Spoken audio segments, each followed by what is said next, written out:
Hello, everyone, and welcome to the JOYELY workshop for mamas. Actually, it's the JOYELY Joy Shop for mamas, and we are glad to have Summer Owens and Karli Johnson with us today. So let's say hello to everybody. There they are. Welcome to the live stream. I'm very excited to offer our second JOYELY Joy Shop for mamas, and this one is on financial or economic wellness. So I'm super excited to talk with both of you. So let's have Karli go first. Karli, are we getting a little feedback still? Can you guys hear it? Yeah. All right. I'm gonna let you guys talk. So let's introduce Karli. There she is. And Karli, if you could just tell us a little bit about yourself, that'd be great. Okay, so I am 32 years old. I live in Las Vegas, obviously, and I've been here about 5 years. I am a professional makeup artist and have a business degree that fits in a frame on the shelf. And I am actually working with a network marketing company and recently promoted to the top 30 in a company of 10,000. So that's been super exciting for me. I have 2 little boys, and I support a husband that's building his own thriving law practice, and we're just living our dreams. Awesome. Top 30 out of how many? 10,000. That's awesome. Thank you. Congratulations. Thank you. And you guys all have your Facebook closed. I just want to double check, right? Okay. I do. Okay. And then let's go to the beautiful Summer. So Summer, why don't you give an introduction about yourself as well?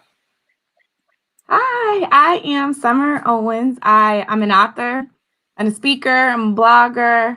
I'm a mom too, but my son is grown now. And so I'm also a sunshine. And so my grandchildren call me. I have 2 of those. Let's see, I had a long corporate career. I worked for the Memphis Grizzlies NBA team and FedEx for a long time in marketing. I have business degrees too, an MBA and a BBA. They sit on their plaques on the wall too. But they really do help me in my business because now I'm an entrepreneur, full-time speaker. And let's see, I'm in Memphis, Tennessee. And I'm also the president of the National Alumni Association for the University of Memphis. It's another thing that takes up a lot of my time. It's been a great journey. I don't know, it's a lot. I'm sure we'll talk about some more. That is a lot. Congratulations on both of your success. That's why I really wanted to bring the 2 of you together based on all that's going on in the world and talk a little bit about economic wellness. So we've defined that today as addressing our financial family and financial futures, making sure that we're comfortable and that we're optimistic about our futures even now. So why don't we just jump right into my questions, if you don't mind. I saw on both of your websites, that you're talking about business and your careers and even finance to your students. I saw that, Summer. So number 1, be as informed as you can about your finances. So any tips or advice that you could give, Karli, to our listening audience today about how to set yourself up so that you are aware and most informed about how your finances are going instead of sort of putting them off on the back burner? Okay, so I'm laughing because my husband would be listening to this and be like, I do all the finances. So full disclosure, my husband is the one that really kind of keeps an eye on the finances in our family, and which is great. But I do definitely work with him on them. I definitely am constantly checking in with him to see how things are going. And I for sure keep an eye on my income and my earning and my personal spending. And I do keep some money separate that is used for a lot of our household expenses and frivolous funds. So I definitely, just knowing where you're at, I guess, is super important. The basic concept of financial health is always not spending more than you earn. So if you have a lifestyle where you're overspending what you are bringing in, it's never going to be a recipe for success. Obviously, one step further that is very necessary is to save for the future and set aside money, invest money, do things that you can do, anything that you can to help your money grow. But if you are just kind of starting out on that path to financial health, then just getting in a place where you either cut back your expenses or increase your earning potential to catch up with your spending, that's where you're going to start. Does that answer what you're looking for? Oh, Cheryl, I think you still got your mic muted. You're right. Maybe we could just start from, let's kind of back up a little bit. So when you started your business, when was that? And how old were you? The mascara business. Okay, so I started that one 3 years ago. So I was 29. Yes, 29. And just after I had turned 29, and we were in a very different position financially. So I had actually been babysitting other people's little boys in our house to make ends meet. So my husband was just a couple years out of law school. We were building our own law practice with that. We had just moved into a new house that was a little bit bigger in a nicer part of town. And we were just leveraged. We were leveraged financially. We had built an office building for his business. And we found ourselves definitely with more of the expenditures than we had the income coming in. And so I was babysitting to make ends meet. And it was not a place you want to be in, especially spending all that time and money on higher education, putting him through law school so that I could stay at home and not have to work and all these things. And then to be babysitting was like, what just happened? And it was hard. And so my business came into my life at that point when we were financially strapped and leveraged. And I basically just had this moment where I was like, anything's got to be better than like a second set of diapers. It's not even my kid. So I kind of said yes to the opportunity. And I definitely did not know that 3 years later, I would be earning as much as my husband's first salary out of law school and that I would do it from home. So yeah, I mean, it's been 3 years and it's been great. So I think that you had that inner drive to kind of step out on your own and get started. So you just figured it out until you found the opportunity that was right for you. I think that's huge. Yes. I didn't want to have to sit back and wait for my husband to build his practice for us to be better and to be able to breathe and be able to buy our kids clothes when they needed it. Like I wanted to change that situation for us on my own. And that's beautiful. I think that was fun. Congratulations. That's absolutely amazing. And Summer, if we could just ask you the same question, if you could give some advice to people. So maybe just rewind and tell us a little bit about your story, which is pretty amazing, and then kind of bring us to today with talking about how people could be better at monitoring their finances. Sure. Thanks. This financial story started back when I was 15, when I got pregnant with my son. So I was actually raped when I was 15, but I had my son and I went on with my life. And it was at that time that I decided that I wanted to be able to provide for my child myself. I didn't want to be a statistic. I did not want to be on welfare. And I was determined to still be successful. And so I really pushed myself and I graduated the top of my class in high school and full scholarship to college. And I was a big saver. Thank you. I've always been a big saver. And I was providing for my son even when I was in college. I worked full time, and I also went to school full time, and I was an active leader on my college campus. And I just did a whole lot. But the key for me was two things: prioritizing and budgeting, and just really determining what's absolutely necessary and what's not necessary. And then by the time I was 21, almost 22, and I was working for the Memphis Grizzlies, I decided I wanted to buy a house, and I did. So I started saving. And again, with the same mentality of budgeting and prioritizing and always putting money to the side. And I was able to buy a house when I was 22, my first house when I was 22 years old. And I followed that philosophy. So even as I got promotions on that job, and even when I started working for a service master, I had a higher salary. I went to FedEx and I had a higher salary. my standard of living, I tried to keep as close to the same as possible. And all the extra money went straight to a savings account, some type of savings account or a retirement account or college savings account for my son, just some type of savings account based on that. And so I never actually dreamt of being an entrepreneur. I wrote a book about my life because when I was in college, people always asked me, how did I do it? Because they would see my son with me sometimes in class, in organizational meetings, at events that I had to attend or that I was over. My son would be with me. And 2010, I actually finally wrote that book.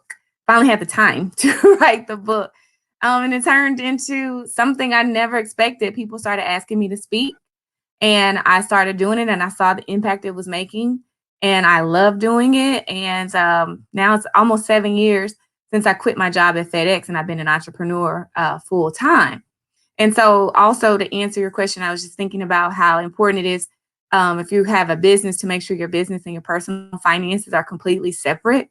Some people don't do that or don't do that immediately. So have a separate bank account for your business and then also have good bookkeeping software. And so that's always important. And then for me, I have what I call Finance Friday, and that's the day that I review everything financial.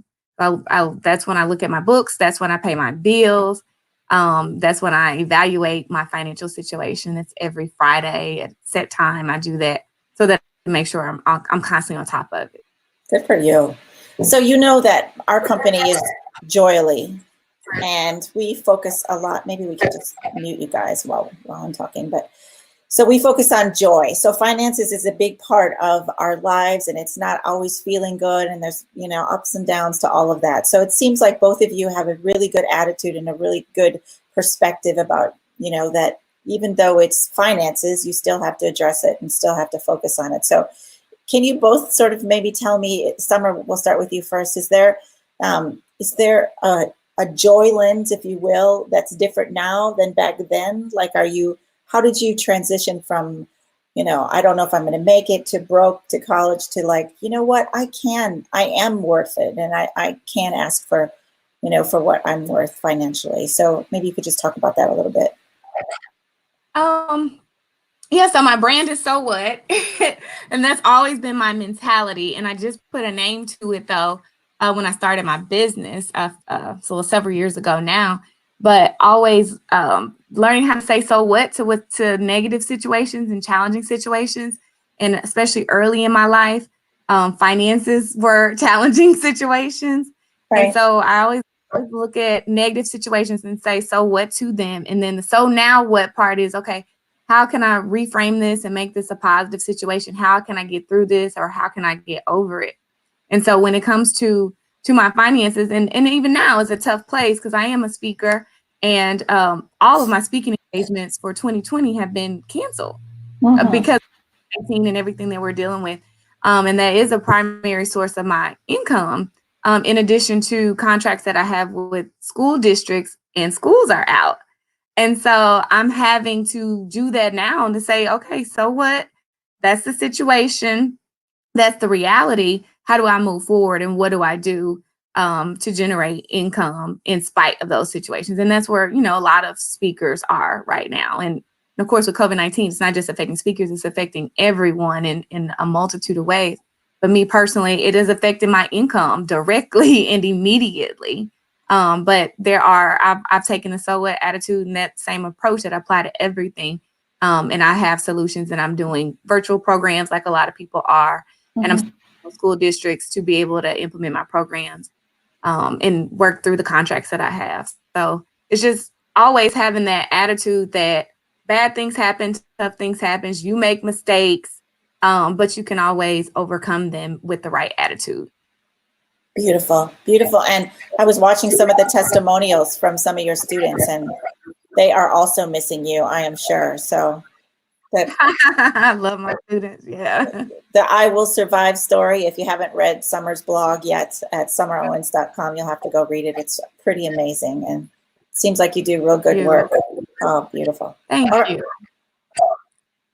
Okay, Karli, if you don't mind, can you share about the same question? Okay, Yes. So I love what you said, Summer. I love that. Just great perspective. And I feel like I've gone through some, not definitely not the same, not the same experiences, but maybe some similar stages of life where, money's been really tight and things have been hard. And having a child while being a student, I finished my degree after my first was born, and it is a lot to juggle. And I remember being in that stage of life and looking at friends that were same age as me and kind of similar stage of life, and they lived so differently. We were in these nasty old little one bedroom until we had our first, and then little two bedroom apartments in Baton Rouge, and like I remember saving my birthday money one year and going to Hobby Lobby and buying raw frames and one little tube of acrylic paint and like making frames for our wedding pictures because they still weren't framed 2 years later. And I still have them hanging in my bedroom because I love to remember how far we've come and to just keep it as perspective and gratitude. But I remember, these stages and looking at people and then seeing my friends on, going to see them in person or seeing them on social media, and they would have these beautiful little townhouses and beautiful little apartments and cute throw pillows. And if I got to spend $10 at Target, I was a freaking happy girl. Like it was my life was totally different. But we had always had that long-term game and that long-term perspective, and putting off that temporary happiness for the long-term joy.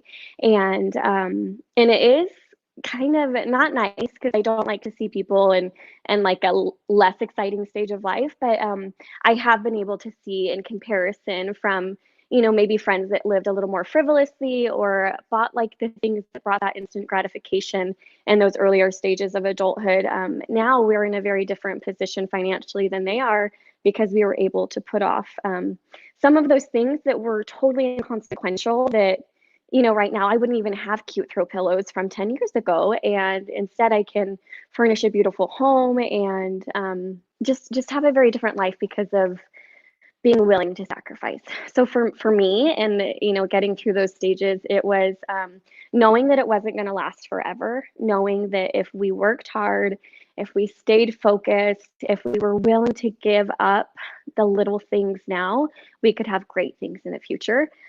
So that was really what kind of got me to stay in a place of joy, even when I felt we were lacking. Oh my gosh, that was absolutely beautiful. I couldn't, wow. Both of you just have a really good attitude about all things, just to keep your own mindset where it needs to be. And I think that that's really where we're at, right? So joy is contagious. So I think that if we could take your energy and your vibrancy for life, if we could move that into people's lives that are listening right now and sort of create some easy things that people could do to sort of set themselves up as a more joyful human being, when it comes to money. Summer, do you want to go first? Well, what initially comes to my mind is just not so money overlaps every aspect of our lives, right? And in these times right now, especially, one is of course this having a so what attitude. I think is always just looking at the negative situation and trying to determine what you need to do next. And sometimes figuring out what you need to do next is getting educated. And so these are great times to follow good blogs and find a mentor, talk to people, and figure out what you can do. Plus, a lot of people have a lot of free time right now. It's a great time to explore other ways to make money, or better ways to manage your money. And other things, just going back to attitude, one thing that keeps coming into my mind is, in addition to saying, so what, is saying at least. And in every situation, somebody has something worse, has something that's worse that has happened to them as a result of COVID-19. Even when I look around, I'm like, okay, at least I have my house, at least I have food, at least, and just constantly say at least as many times as you can, instead of focusing on what's negative or the lack that you have. But directly apply to money, I think those are the things. There are so many resources out there to help us to understand our money better and to manage our money better and to make money. And so this is a great time to really explore all those things. Absolutely. If you're in any kind of home delivery, boy, there's lots of moving and shaking in that whole area. Karli, if you could just kind of expand a little bit on what Summer said about reach out to other people. So I think that that's something that we kind of get stuck in, like, especially now when we're isolated, like how do you, even maybe during some of the building years of your business, like what was your attitude about asking for help? In my business, I didn't hear that little. My kids are making noises in the kitchen. Yeah, because Summer was saying that to reach out and find mentors. Like, what is your strategy for asking for help? Or, I'm sure you weren't sitting alone and just trying to figure it out yourself. So maybe just talk to our audience about asking for help, no matter what. No matter what, always ask for help. And I will say, however, up and down until I'm blue, don't ask for help from anyone. If your parents have terrible financial habits, don't go to them for financial advice.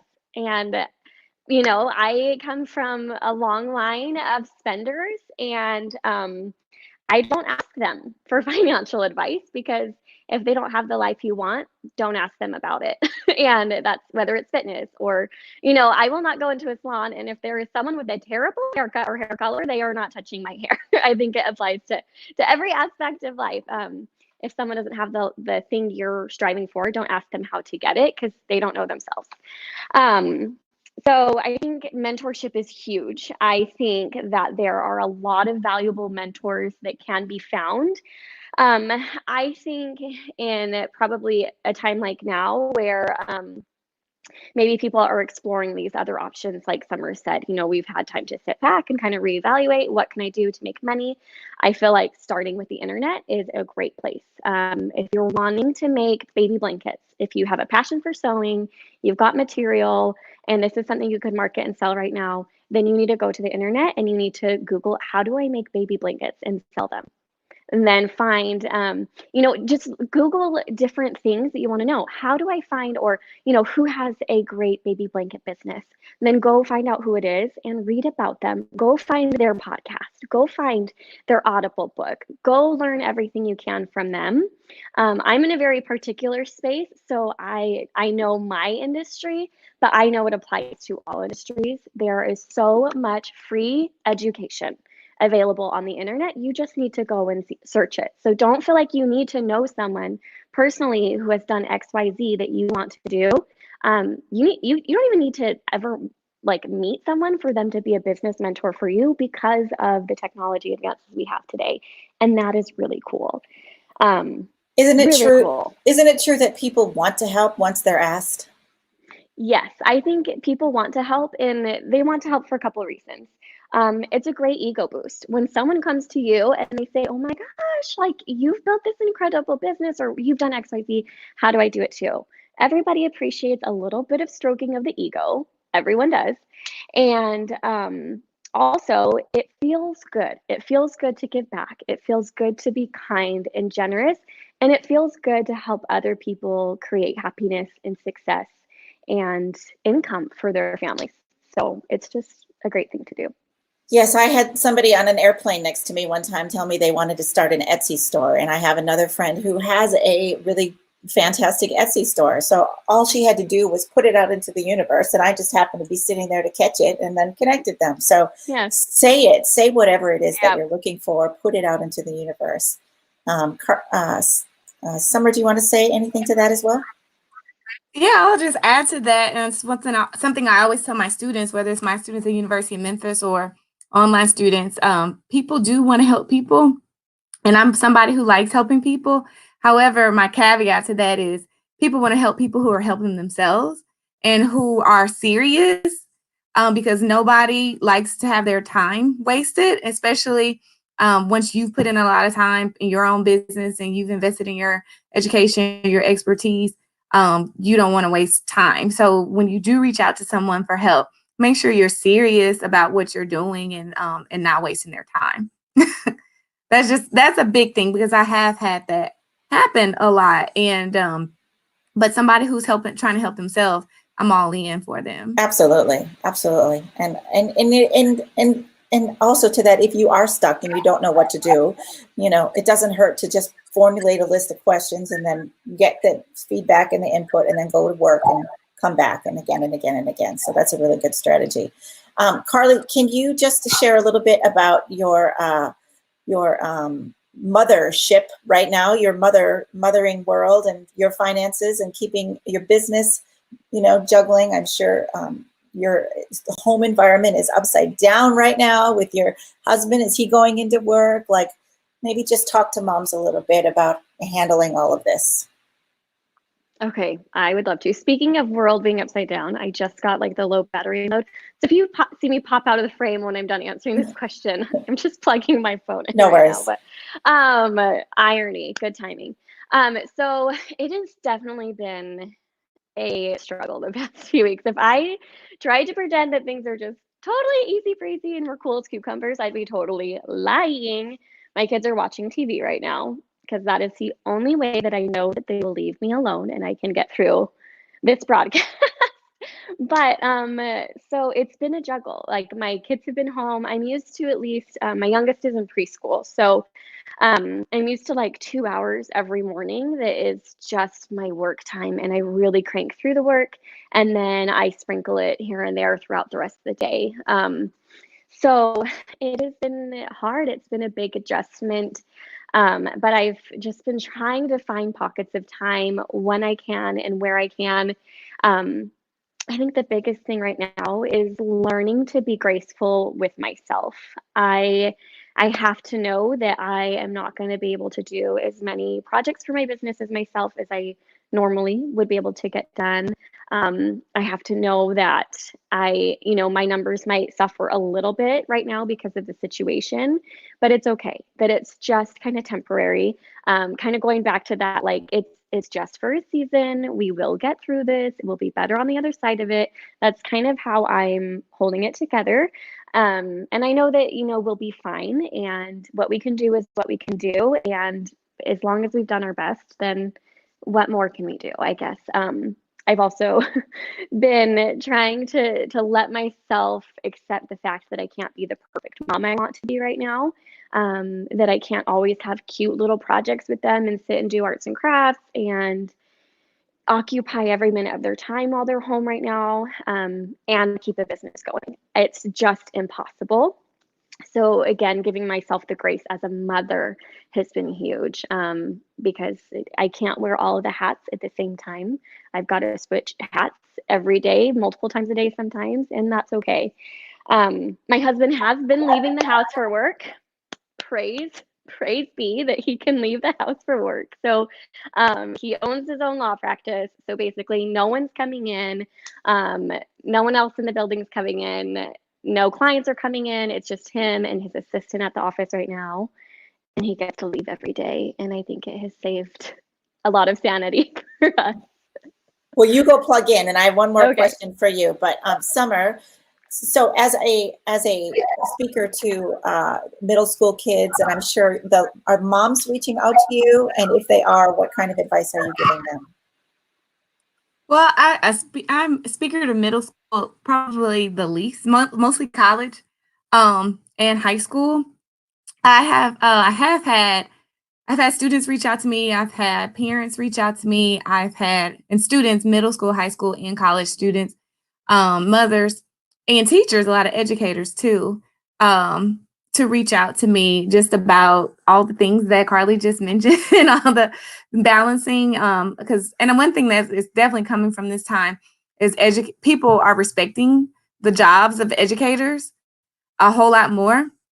And and I always have, especially as a young mother, my son's teachers were always really, really important in helping me. But then also, when I became an educator, I realized just how important it is, and it's a job that not everybody can do. And right now, everybody is having to be the teacher in their homes, and And it's tough. It's a very tough situation for everyone. And we will have long-term consequences from this period in terms of the education for our children. And so I'm working with some teachers, some schools, and some parents to help provide some resources to really help keep our kids engaged, our parents sane, and the learning process still going. That's excellent. That's excellent. I know it's all hard work right now, but everybody's doing, I think, having the most patience I've ever seen in the world right now, right? It's pretty phenomenal. So I think just the last question I have is really about lessons learned. So I know we're talking about finances today, and I think overall that's a good point as far as lessons learned in your lifetime. That would be really fun. But when it pertains to financial and economic wellness right now during this time, and saving or not saving, and we're not going out to dinner like we used to. Like maybe there's some easy things you could say to people to kind of guide through them. So maybe Summer, do you want to go first, or Karli? Raise your hand. Summer first. Okay, 1 second. All right, I'll go. Go ahead. Okay. It's I think probably a lot of people are recognizing the things that they already knew that they should have been doing, that they should have been saving, that emergency fund that everybody already knows that you're supposed to have and that you should have. Yeah. And so I think now everybody's just saying, okay, this is really, really serious. It's not just an emergency fund for, if my car breaks down. Like, it's way more serious than that. It's an emergency fund so I can keep my house. And so I think coming out of this, a lot of people will have totally different perspective on a whole lot of things in life, but specific to money, it will be savings. Like, okay, and I actually recently wrote a blog post about this, is we're down to the necessity, right? Where people are just like thankful to have tissue. I was like, will we ever think that we will be at a place like this? Exactly.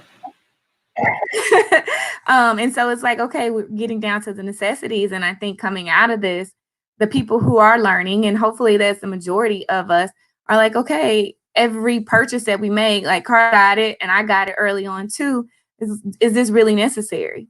Is this really necessary? Or should I be putting it towards my savings, whether it's just my emergency fund or something that I'm saving specifically for?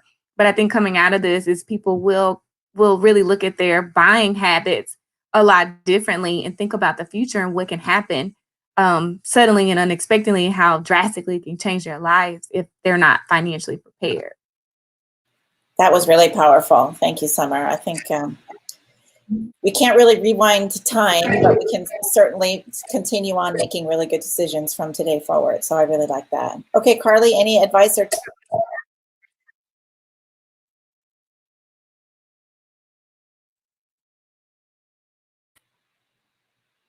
unmute? There you go. We're both muted, trying to talk to each other. I'm just chatting. I moved my screen where I couldn't see the icon anymore. Okay, so I said I'm going to try not to get like emotional, because I'm going to talk a little bit on the flip side of what Summer said. I think she did a great job kind of explaining, if you are in the position where maybe your finances are slim, how to cut back, how to use this as an opportunity to realign those priorities. One thing that I just keep thinking, and maybe there's some moms on here that need to hear it, women on here that need to hear it, is if you are fortunate enough to be maybe in a different financial situation right now, where maybe you are still able to work, your spouse is still able to work, you're able to pay your bills, and you have a little bit left over, as long as you are in a safe place financially yourself, I really feel it's your obligation to continue to spend, and not to spend frivolously or excessively, but to spend to support other people who may not be as fortunate right now. I really feel like it is my duty at this point in time to spend what I can where I can, to support other business owners, to support other moms' Etsy shops, to support their network marketing business, to order from the boutique online that's in my hometown. I think it's an important reminder that if you are living in a stage of abundance, you get to share that with others, and you might get something in return for it. But share what you can, purchase what you can, and give what you can. Even just little things. I feel like no matter what stage of life you're in, whether there's a pandemic or a recession, or you're dirt poor, or you are footloose and financial free, like being generous is always the extra sauce on top that just makes life sweet. One thing that my kids and I have been doing that is simple, and hopefully something that most people listening to this could maybe do themselves, is we have just been, when we do our little grocery haul for the week or 2 weeks, we'll buy a big box of popcorn and we'll buy little boxes of the movie theater popcorn. And we've just been tying together little bundles of popcorn and candies and a cute little note on it that says, "Happy social distancing, friends. We hope you cuddle up with your loved ones and watch a movie. We love you, the Johnsons." And it costs us literally like $2 per person. And we'll just pick like 5 families each week, and we'll just go ding dong ditch them. And my kids think it's hilarious. If you could see my 4-year-old run back to the car giggling after he leaves something on a doorstep, it would make it so worth it for you. But just something that costs us literally like $10 a week has shown my kids that we can still be generous right now. It's reminded us that we are lucky. How lucky are we that we could buy popcorn and candy for other people and not have to worry right now? And I'm not saying that we don't have any financial worries. We have financial worries just like everyone else. We just moved into a new house the day after Christmas, and that's a little terrifying. We're staring down landscaping and all these things that are going to cost a lot of money, but we, for now, are grateful, and we are happy, and we are patient, and we are doing what we can, even if it's just popcorn and candy, and that brings joy. Yesterday, we were talking with a philosopher about a giving culture, and give, ask, like, right? Like that was just that in a nutshell. So thank you for sharing that. That's the first time I really heard that perspective. So any final words, Miss Summer, that you would like to share with us? I would just say, yes, Karli, I agree with that 100%. If you're in a position to still support businesses, please do. And even if you're, some of the necessities that you need. So I think you don't have to go outside of the realm of prioritizing, but some of those necessities that you need is an opportunity to still support small businesses. Because and only other final words is there's so many resources out there, just like the SBA loan and right now, to help small business owners. So make sure you're on top of that, all the funding that's being made available, and apply early, because there are lots and lots and lots of small business owners as women. And even if you're a minority, you do have some advantages. So be sure to jump on top of that so that we can stay afloat, because now is a difficult time. But I love that what you said, Karli, and it's very important that we all continue to to support each other. I'm looking, I think it's super sweet, because I was, for a long time, I was a single mom, and I was working and I was going to school and I was raising my son by myself.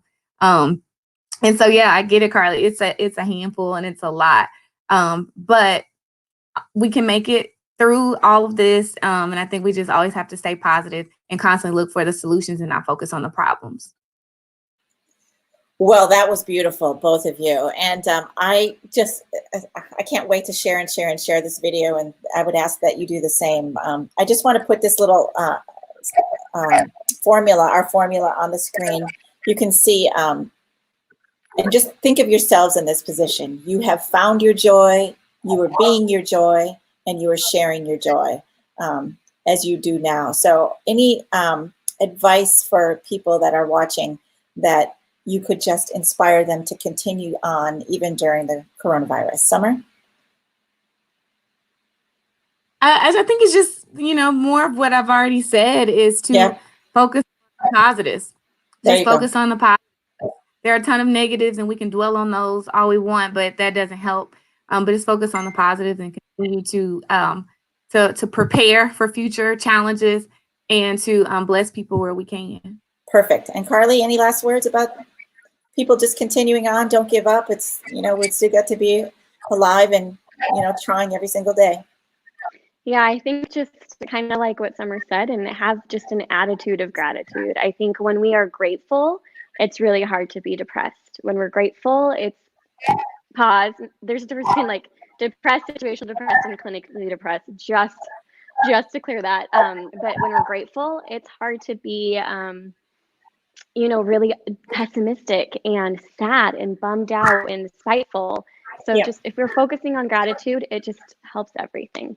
Good. Well, you're both amazingly sweet, and thank you for you. being on our 8 Dimensions of Wellness, talking about financial and economic well-being. And you both have a beautiful day, Karli and Summer, and we'll talk Thank soon. you. Thanks for having us. Thank you.